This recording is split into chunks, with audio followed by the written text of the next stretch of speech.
દિવાળીના તહેવાર પૂર્વે ભાવનગર જિલ્લા લોકલ ક્રાઇમ બ્રાન્ચે એક મોટી સફળતા હાંસલ કરી છે।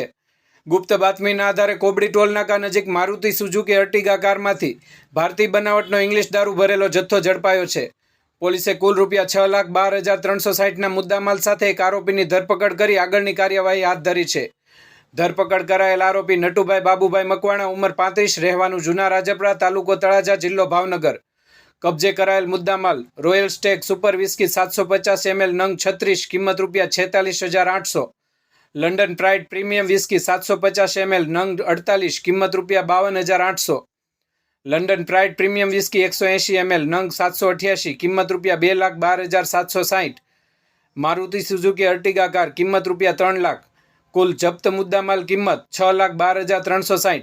આ કામગીરીમાં પોલીસ મહાનિરીક્ષક ગૌતમકુમાર પરમાર તથા પોલીસ અધિક્ષક નિતેશ પાંડેના માર્ગદર્શન હેઠળ, પોલીસ ઇન્સ્પેક્ટર AR વાળાના માર્ગદર્શન હેઠળ, police sub inspector VC Jadeja તથા સ્ટાફના ભરતસિંહ ડોડિયા, અરવિંદભાઈ બારૈયા, તરુણભાઈ નાંદવા, પ્રવીણભાઈ ગળસર, ગંભીરભાઈ પરમાર વગેરેના જોડાયા હતા।